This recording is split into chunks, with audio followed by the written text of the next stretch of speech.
Greetings, Internet Drinking Buddies. My name is Link, the show's name is Tubbin' and Chuggin', and on this episode, we'll be continuing our look into well drinks, this time tequila, with Jose Cuervo Especial.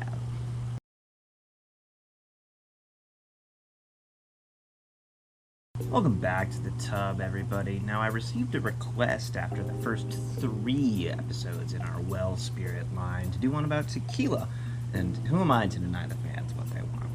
Such, we're going to be looking at Jose Cuervo Especial today, so let's start by taking a look at some of the basic info.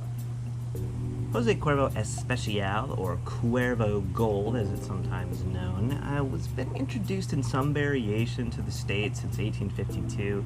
If you look on the bottle, you can see Jose Cuervo's whole history dating back to the 1700s. It's difficult to find exactly when they differentiated what brand into what year, so hard to tell, but for the most part, you're going to be seeing that this is a very old line of tequilas brought in. As far as proof, it's obviously going to be 80 proof, 40%, typical for our standard drinks. You're going to find this for maybe $12-ish a fifth. It depends on where you look, obviously, but that seems to be about the consensus that I can find online. Now, this is a mixed tequila, which means that it only has at least 51% agave. It's not pure agave. I'll discuss more about what that means in just a minute here.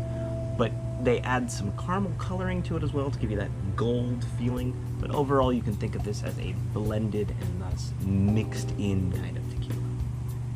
Now, as far as my history on this, I'm sure I've had this particular Cuervo at some point. Don't remember it all that well. That might just be because it's tequila. I'll be interested to try it again here today, see what it reminds me of compared to the tequilas I've had more recently, particularly the cheaper ones. But before we do that, obviously, we need to talk about tequila en general. My 3 years of high school Spanish are definitely paying off for this episode.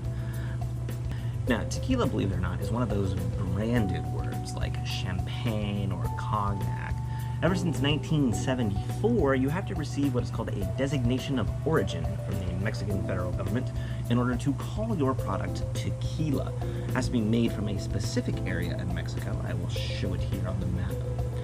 Tequila, in and of itself, is made from a blue agave plant, which kind of looks like a cactus.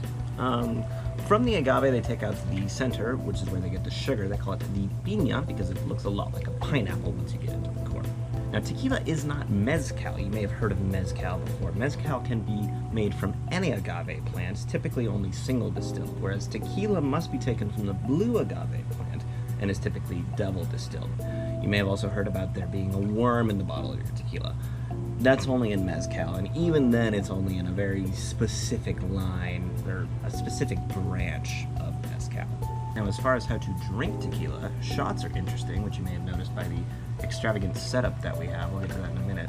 The other main way that you can drink it is in a mixed drink, and the most popular one is a margarita. Now, as far as this product in particular, Cuervo literally says this is perfect for margaritas. Probably they want you to buy one of their also margarita mixes they have to just sort of combine the two and have a drink there. So they don't exactly want you to have it as a shot.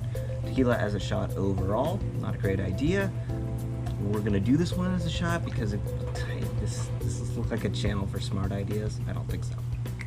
What is this crazy operation that we have to go to in order to do our tequila shot? Well, given how much dressing up we have to do for it, it should give you a little bit of an intention of how well it tastes. First thing we're going to need is a shot glass. I've decided to use my Ensenada shot glass because it is the only place in Mexico I've ever been, so it's the only Mexican shot glass I have. We'll also need some table salt and a lime wedge. What we'll do is we'll lick the back of our hand. Now, if you're doing a body shot, you would lick probably the person's neck.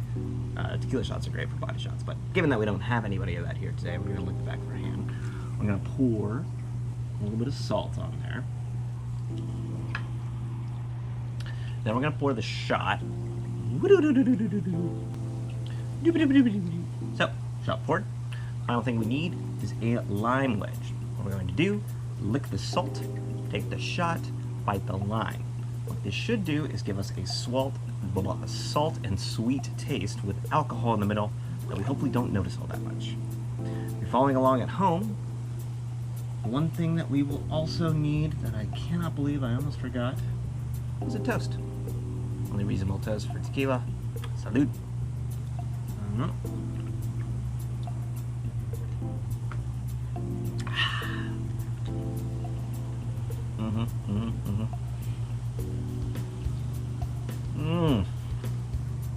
Ooh.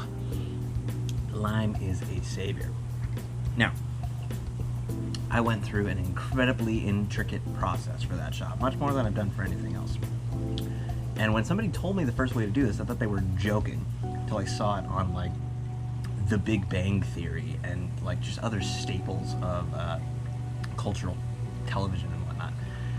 And boy, if you have ever tried to just take tequila on its own without going through that process, it is a terrible drink. Now, I don't drink high-end tequila all that often, so I don't really know, but you can taste the tequila through the lime. I am having a chaser immediately afterwards, and a very tart and just like powerful sweetness from a lime, and you can still feel the tequila. Tequila's still there.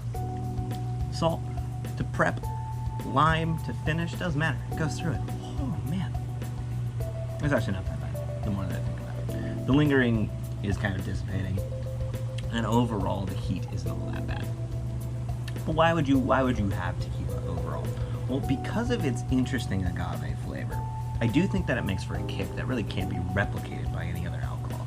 If you have like a vodka recipe or a gin recipe, you could substitute those two. And people would notice, obviously, but it's not like they would care all that much. They might just think it's a lower quality alcohol than what they've had before. You can't make a margarita with any other alcohol. You can't make a tequila sunrise with any other alcohol. It just has a kick that can't be replicated. And it has a kick that I think the shot process teaches us can be overcome in a way to make it okay. That's why when you have these margarita drinks or tequila sunrise drinks, which is like down it in grenadine, this super sugary thing, you can get an interesting overall taste profile that I do think gets you pretty drunk pretty quickly, pretty cheaply. But you'll know pretty much right away whether or not it's for you. I wouldn't recommend, like I would normally say, go out and buy a handle of tequila, because you will know pretty clearly whether or not you're going to finish that handle. But try to find like the 50 milliliter ones of these, or maybe even like a 375 milliliter if you can find it. I guess it's a tenth. I've never heard it called a tenth, but it would be a tenth of a gallon at that point, roughly a tenth of a gallon. Anyway, that's tequila overall. If you like this episode, let me know, obviously, which other types of alcohol you'd like to see me review in this, either in this well drinks series, or if you want to see me step up to something else and give you a sort of a distinction of that. But either way, anyway, please drink responsibly.